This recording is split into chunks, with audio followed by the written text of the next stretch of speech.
नमस्ते एवरीवन, मैं डॉक्टर आरती चौहान, फिजियोथेरेपिस्ट। आप सबका स्वागत है मेरे एक नए वीडियो में। जैसा कि आप सबने मेरे पिछली वीडियो को इतना सारा प्यार दिया, उसके लिए धन्यवाद। आज हम नए टॉपिक पे बात करेंगे और आज की हमारी वीडियो है रिस्ट पेन और रिस्ट्रिक्शन इन रिस्ट, मतलब कि कलाई का दर्द, कलाई में अकड़न। अब हम ये जानेंगे कि कलाई में दर्द होता क्यों है या फिर क्यों अकड़न आती है।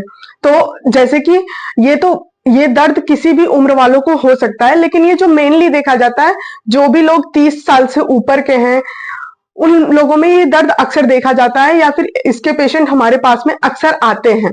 तो ये दर्द होता क्यों है? अगर हम माताओं बहनों में बात करें तो जैसे घर के काम करने की वजह से भी होता है, जैसे कि वो आटा गूंथ रही हैं, कपड़े धुल रही हैं, रोटियां बना रही हैं, बर्तन धुल रही हैं, तो इसके वजह से देखा जाता है कि ओवर यूज हो रहा है। ओवर यूज मतलब हाथ का या फिर कलाई का बहुत ज्यादा इस्तेमाल करना, जिसकी वजह से उनको ये दर्द होता है। और ये दर्द माताओं बहनों में इसलिए भी होता है जिनका कि मासिक धर्म खत्म हो चुका है या फिर खत्म होने वाला है, जिस कंडीशन में हमें ये दर्द माताओं बहनों में देखा जाता है। उनके हर एक जॉइंट्स में दर्द होता है। और अगर किसी को अर्थराइटिस की प्रॉब्लम हो तो उनको भी दर्द मतलब ये दर्द होता है। और अगर हम बात करें पुरुषों में, जो हमारे पापा चाचा या फिर दादाजी के उम्र के हैं, उन लोगों में ये दर्द तब देखा जाता है जैसे वो ड्राइविंग कर रहे हैं लॉन्ग टाइम तक, या फिर कोई मशीनरी वर्क कर रहे हैं जिनमें उनके कलाई का इस्तेमाल बहुत ज्यादा हो रहा है, तभी उनको ये दर्द होता है। अब हम बात करते हैं एक्सरसाइजेस के बारे में। मैं 4 बहुत ही सिंपल एक्सरसाइजेस बताऊंगी जिनसे कि आप घर में बहुत आराम से बैठे बैठे ये एक्सरसाइजेस कर सकते हैं और उसके बाद में इनसे अपने आप को रिलीफ पहुंचा सकते हैं। तो सबसे पहले हम इन एक्सरसाइजेस के प्रिकॉशंस जानेंगे। प्रिकॉशन मतलब कि हमें क्या करना है और क्या नहीं करना है। अब जैसे कि ये जो रिस्ट्रिक्शन होता है कलाई में, मतलब जो कलाई में अकड़न होती है, कभी कभी फ्रैक्चर की वजह से होती है। जैसे कि हमारे कलाई में फ्रैक्चर हो, बहुत माइनर सा, बहुत छोटा सा फ्रैक्चर हो या बहुत बड़ा फ्रैक्चर हो, तो जब तक हमको स्प्लिंट लगी रहेगी तब तक ये एक्सरसाइजेस नहीं करनी है। जब एक बार स्प्लिंट निकल जाए तो आपका डॉक्टर आपको सजेस्ट करेगा कि आप एक्सरसाइजेस करिए। उस कंडीशन में आप इन एक्सरसाइजेस को कर सकते हो। दूसरी कंडीशन ये है कि अगर जैसे आपको दर्द हो रहा है, यहाँ पे दर्द है और आपका ये कलाई में अकड़न भी है, तो आप इन एक्सरसाइजेस को नहीं करोगे। आप सबसे पहले जाओगे डॉक्टर के पास में, डॉक्टर आपको दर्द की दवा देगा और उस दर्द से जब आपको आराम मिल जाएगा उसके बाद आप इन एक्सरसाइजेस को करोगे। तीसरी बात कि अगर आपके हाथ में स्वेलिंग है, स्वेलिंग मतलब सूजन है, सूजन है, तो अब आप क्या करोगे? सबसे पहले आप उस सूजन को खत्म करोगे। सूजन को खत्म कैसे करोगे? आइस पैक लगाओगे, आइस से अपने हाथ को सेकोगे। आइस मतलब बर्फ से अपने हाथ को सेकोगे। जब सेकोगे तो आपको 1 या 2 दिन में ही वो जो आपका सूजन है वो खत्म हो जाएगा। उसके बाद आप इन एक्सरसाइजेस को करोगे। चलिए, अब दर्द भी चला गया, सूजन भी चला गया। अब बात करते हैं हम एक्सरसाइज की। अब रिस्ट्रिक्शन ज्यादा है, आप नहीं कर पा रहे हो एक्सरसाइजेस। सबसे पहली बात मैं आपको ये बताना चाहूंगी कि अगर आपके दोनों हाथ में दर्द है तो आपको किसी की मदद लेनी पड़ेगी इन एक्सरसाइजेस को करने के लिए। और अगर सिर्फ आपके एक हाथ में दर्द है तो आप खुद से भी कर सकते हैं। चलिए, अब मैं एक्सरसाइजेस बताती हूँ। जैसे कि अब मान लीजिए मेरे एक हाथ में दर्द है और एक हाथ में दर्द नहीं है और मेरा हाथ नहीं हिल पा रहा है, तो मैं किसी भी गर्म चीज से अपने हाथ की पहले सिकाई करूंगी एक्सरसाइज करने से पहले। उसके बाद में एक्सरसाइज करूंगी। मैंने सिकाई कर ली। सिकाई 10 मिनट से ज्यादा नहीं करनी है, ज्यादा से ज्यादा 10 मिनट, 5 से 10 मिनट। अब आप कंफ्यूज होंगे कि मैंने पहले बोला था आइस से सिकाई करने को, अब मैं कह रही हूँ हीट से सिकाई करने को।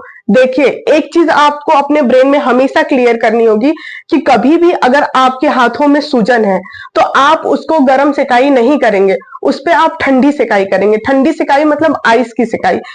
जब वो पूरी तरीके से सूजन खत्म हो जाएगी उसके बाद हम एक्सरसाइज करेंगे। जब सूजन खत्म हो गई, अब तो सूजन की प्रॉब्लम है नहीं, अब आप उसके बाद में हल्की फुल्की गर्म सिकाई कर सकते हो। और जो पूरे 10 मिनट तक सिकाई कर सकते हैं, मतलब जिनके हाथ में सूजन खत्म हो चुकी है, दर्द खत्म हो चुका है, अब सिर्फ कलाई हिल नहीं रही है। ये चीज आप क्लियर रखिएगा। अगर आपको नहीं समझ में आया होगा तो आप वीडियो रिप्ले करके देख सकते हैं। बाकी अब आते हैं एक्सरसाइजेस पे। तो पहली एक्सरसाइज है, पहले हम ऐसे मुट्ठी को बांधेंगे, ठीक है, और इसको आगे पीछे आगे पीछे। इस कंडीशन में जो ये वाला हाथ है, इस वाले हाथ से बहुत टाइट से पकड़ेंगे और इस हाथ को ऐसे ऐसे हिलाएंगे। आप ध्यान से देखिएगा। ये एक पहली एक्सरसाइज है। अब हम बात करेंगे दूसरी एक्सरसाइज। दूसरी एक्सरसाइज में क्या करेंगे? ऐसे हाथ को सीधा करेंगे। अब आपकी कलाई ऐसे है, अब इसको हम दूसरे हाथ से ऐसे पकड़ेंगे और इसको अपनी तरफ खींचेंगे। ऐसे इसको अपनी तरफ खींचेंगे, इसको 5-5 बार करेंगे, ठीक है। फिर तीसरी एक्सरसाइज है, अब ये है, अब कलाई के ठीक उल्टा ऐसे हाथ रखेंगे और इसको नीचे की तरफ दबाएंगे, इसको भी 5 बार करेंगे। 3 एक्सरसाइज हो गई। चौथी एक्सरसाइज है, हाथ को एकदम सीधा रखेंगे और ऐसे ऐसे ऐसे ऐसे, मतलब दाएं और बाएं, दाएं और बाएं 5 बार। इन एक्सरसाइजेस को हम 5-5 बार करेंगे। हम शुरुआत जो है 5-5 बार से करेंगे, उसके बाद में जैसे जैसे हमको आराम मिलता चला जाएगा, हम उन एक्सरसाइजेस का रेपिटेशन बढ़ाते चले जाएंगे, जैसे 5 बार, 7 बार, 10 बार, 12 बार, 13 बार। हम दिन भर में इसको 2 से 3 बार आराम से कर सकते हैं।